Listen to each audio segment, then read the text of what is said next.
today I am joined with Anneliese MB.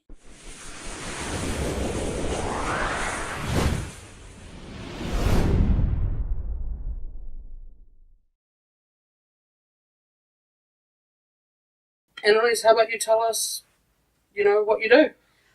Okay, so I have been doing YouTube videos since January of last year. Mm-hmm.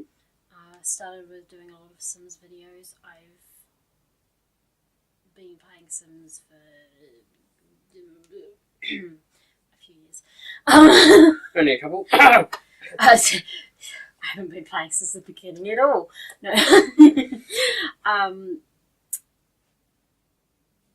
Sims actually celebrated its 18th anniversary this year. I think I've been playing it for 15 years. 15 years. Yeah. So I've always been kind of involved in the Sims community in that way. It was in the Sims, when the Sims 3 came out, that I discovered this whole Sims community where people created stories, and then it was more recently I discovered that people were doing Sims videos on YouTube, and they would be doing builds or let's plays of Sims and creating all of these wonderful stories. And all of these stories that you can create with The Sims is part of the reason why I'm so drawn to it, because I'm a writer, I'm a story creator. Mm-hmm, mm-hmm.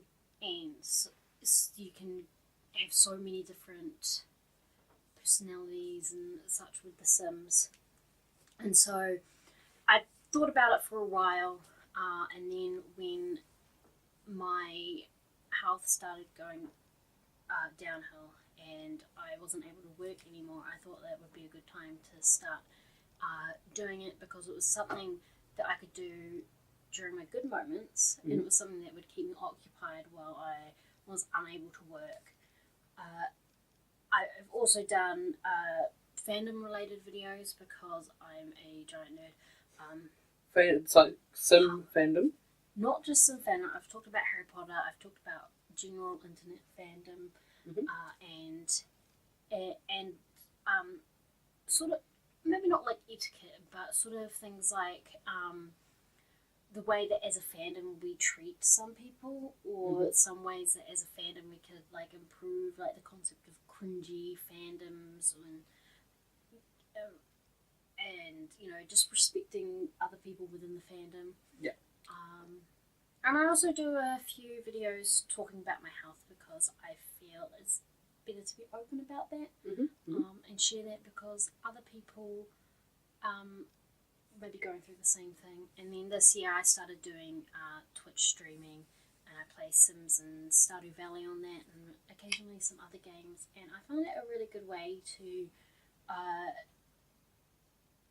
meet other people who are interested in the same thing. You can interact with them as you're playing, so you can get different ideas. Like, there's things I've discovered about Stardew Valley that I didn't know, that I only know now because there were people commenting as I was playing it. And I've met some really awesome people through both of these things, and it's just been really cool. So with Stardew Valley, apart from being annoyed when it's not raining, because I've seen a few lives, what is the other thing that you don't like about Stardew Valley, and then what is the one thing you do like about Stardew Valley? Ooh. And you said apart from the raining. Apart from it not raining, and you sitting there and going, oh, come on, rain. Oh gosh, okay. One thing I found very frustrating about Stardew Valley when I started playing it was the fishing. It's extremely difficult. Anyone who's played Stardew Valley will know what I'm talking about. The fishing is extremely difficult, and it takes ages to get used to it. And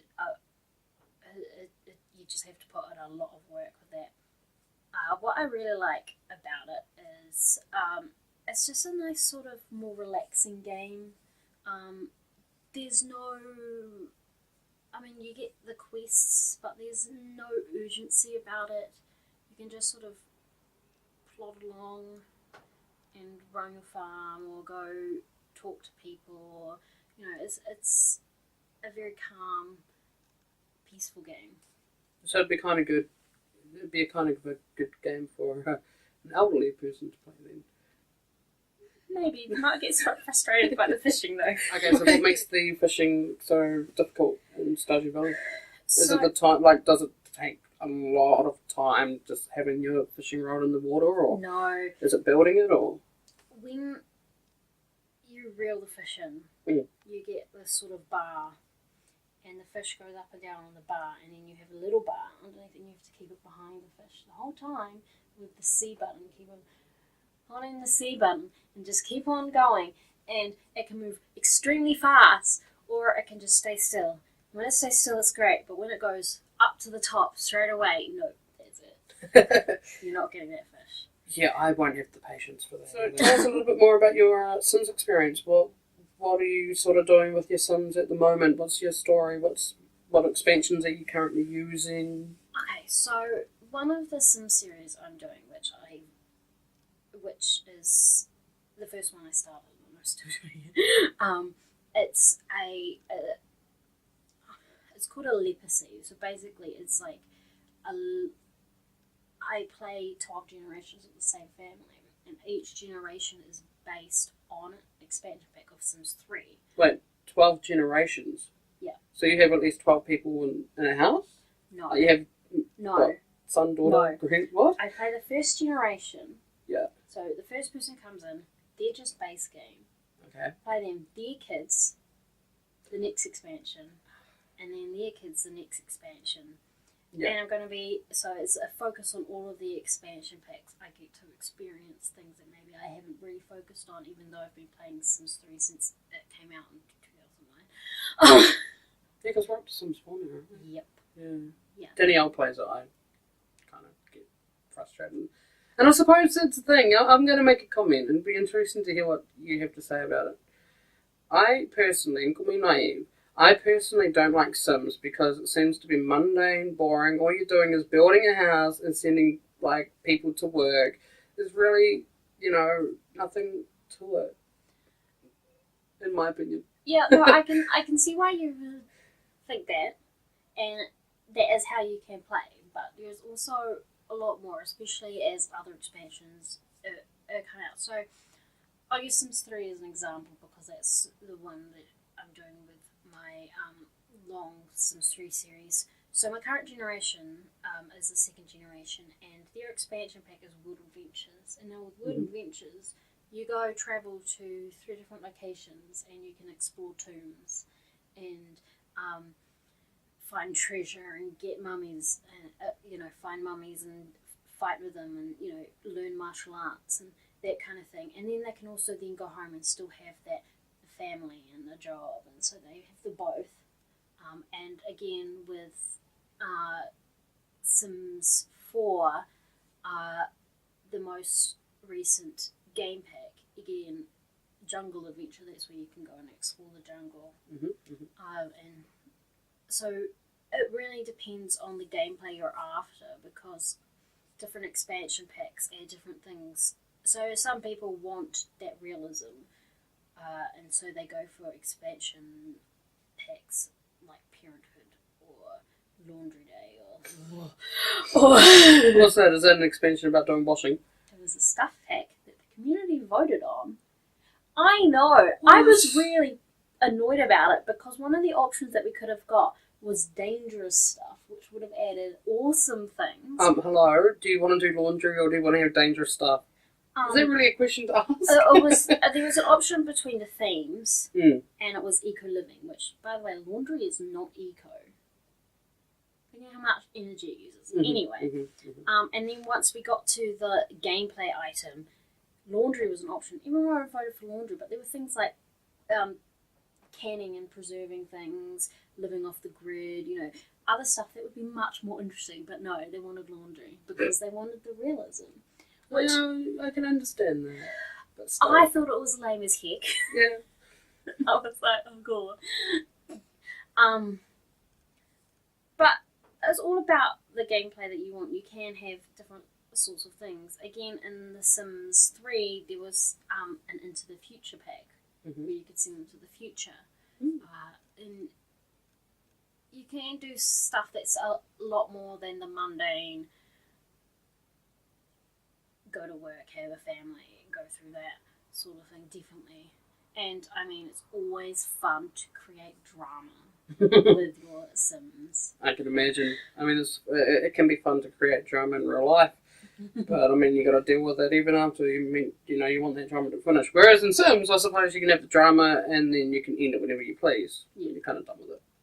Yeah, so I suppose that kind of drama is probably, unless you're an actor like me, then drama's a really good thing to get into if it's in front of a camera or on stage. If not, then yeah, keep it to Sims. So, favorite expansion, least favorite expansion. And what's your favourite Sims? Sims 1, 2, or 3? There's 3 of them, eh? There's 4 of them. So Sims 1, 2, 3, or 4. Oh no! Oh my gosh. Okay, so I'm going to rule out Sims 1 straight away. Yeah. As great as it was at the time, it was impossible to take care of their needs. They were the neediest, whiniest things. Could not go back to it. But I still happily play Sims 2, Sims 3, and Sims 4. Mm-hmm, mm-hmm. For me, I have to say Sims 3 is still my favourite. I like the open world, and I like having creator style, where we could, basically make everything. You could make it any colour with any patterns that were available, whereas now we have a few swatches in Sims 4. Mm-hmm, mm-hmm. So there was a lot more openness. It doesn't... If you have all of the expansions and stuff packs going, it doesn't run very well unless you have a very good computer. It's kind of like editing and photography, Yeah. But I think that's definitely my favourite still. But Sims 3 was quite popular. Yeah. It sounds like it still is. Sims 3 is still played a lot. Some people are still playing Sims 2 and only Sims 2.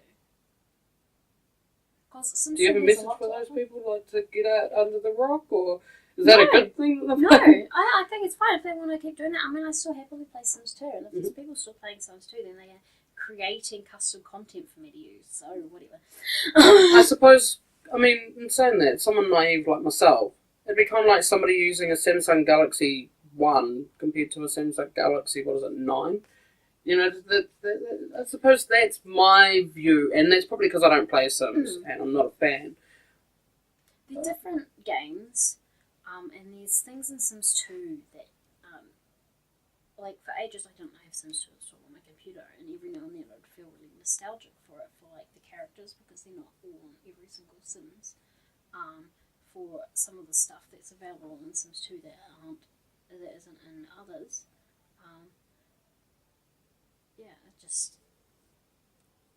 It's all about what people prefer as well. Some people prefer the art style, because all the different Sims have had different art styles. Oh, okay, yep. So going back to the expansions, we've found out that Sims 3 is your favourite. What about your least and best favourite on the expansions? I personally, if I have one to mention, I did enjoy the, the paranormal? Supernatural? Yeah, Supernatural one. I enjoyed that one. That's a good one. Yeah. Oh my gosh. And that's just from seeing people play, because like I said, I don't play Sims, but I've seen people use that Supernatural expansion. Again, that's another thing that people can add for the gameplay if you want to go less realistic. Oh gosh, it's hard. So many of the expansion packs are so good. Is this just like all of the expansions that have come up? It's always good asking hard questions, because especially if the interviewee isn't prepared for an interview, such as normally in my case, then asking the questions can be a little bit difficult for the interviewee to answer those. So to get them stumped like this, it's always an added bonus. Insert 5 minutes later, right? Okay, so for least favourite, I'm going to go with the stuff pack, not an expansion pack. And that's My First Pet Stuff, which just came out. I did a review on my channel, and it wasn't positive. What one was this? The pets one? It was My First Pet Stuff, not the Cats and Dogs expansion. What was the most latest one to come out around their anniversary one? So the Cats and Dogs expansion came out in November, and then this year we've had 3 packs. We've had the Laundry Day Stuff Pack, the Jungle Adventures Game Pack, and then the My First Pet Stuff Pack, which has extra DLC for the DLC in Cats and Dogs. It's all reused items painted differently. Original. A bunch of stuff that you can only use if you have cats and dogs. Plus, you can get 4 rodents, but they're the same thing, just with different skin. It does come with a new death, which is really cool. Well, death is always cool in a game. Yeah. But overall, I was not a fan of it, and I didn't like it. Yeah, it just seemed very lacking to me. Especially compared to what we've had in the past with like pets and stuff. Yeah. It was just but favourite expansion. Oh man.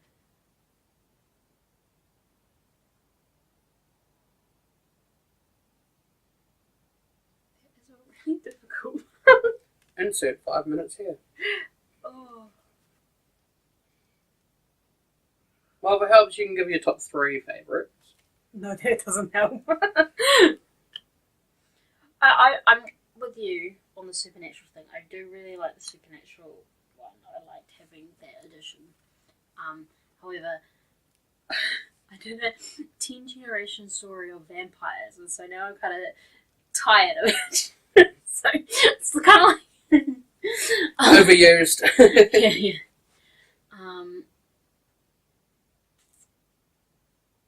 Wood Adventures and Jungle Adventure, both of those sort of exploring ones were quite good. I think Wood Adventures wins though on that. It was glitchy as heck, and some of the issues were never fixed. But being able to explore, like, I never used to play a lot of Wood Adventures, but since I've been doing it for my series on my channel, I've been playing it a lot, and I've just really enjoyed playing it. Something a bit different for The Sims, but you can still do the typical Sims stuff as well, and I just really like it. Yeah. What else does Anneliese get into? What else does Anneliese like? Fandom. Harry Potter. Look, I'm wearing my Hufflepuff. Pseudo right now. So, okay, so Harry Potter then? What is it about Harry Potter that sort of pleases you? And I have to say that in my opinion, and I'm going to say this, Tolkien's better. Sorry. But what got you into it? Okay, so I started reading Harry Potter 18 years ago.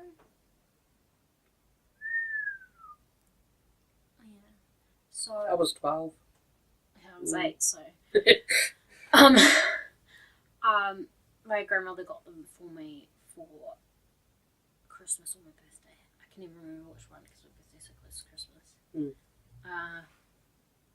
It was the first 2 because those were the only ones out at that point.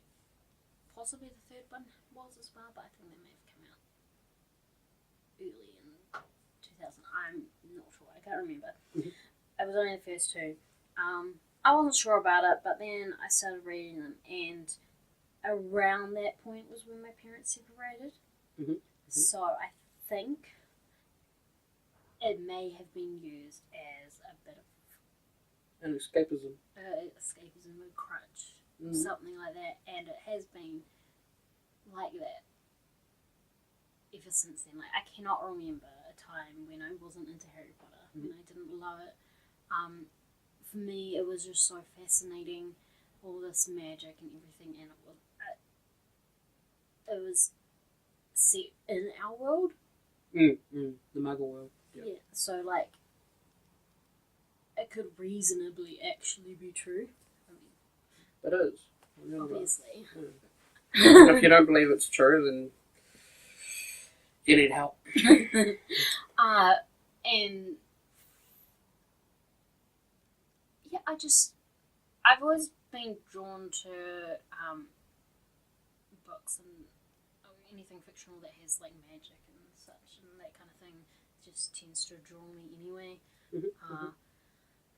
And it also helped that at the time I was reading them or watching the movies, the characters were generally not that much older than me. They were generally on a similar age, and it worked that way. So, from someone who's really enjoyed the books, how do you feel about the films?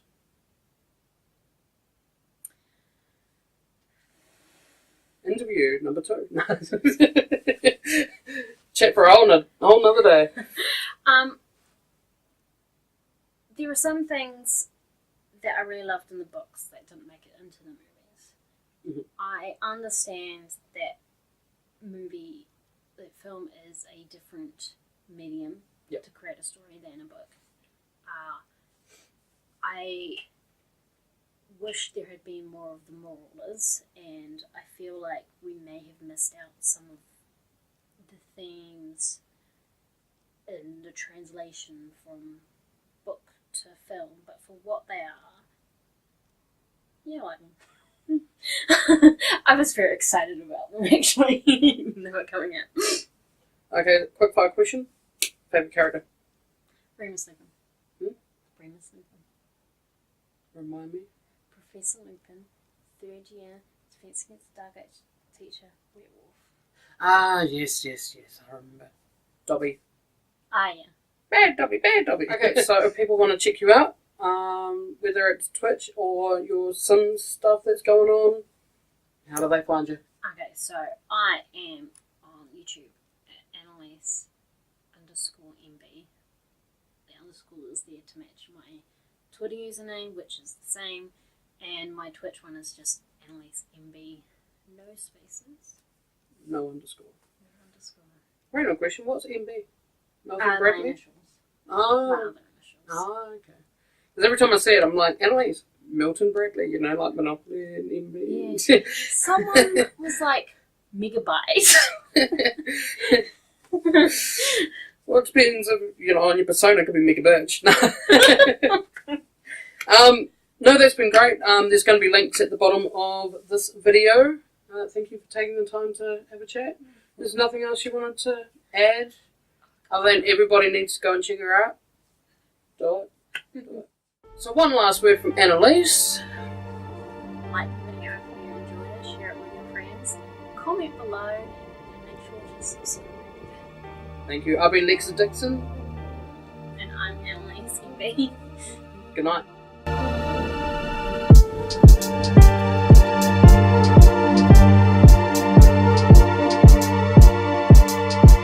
This is Lexa Dixon. He's the interviewer of the interviewee. Me, SubZero. Lexa Dixon.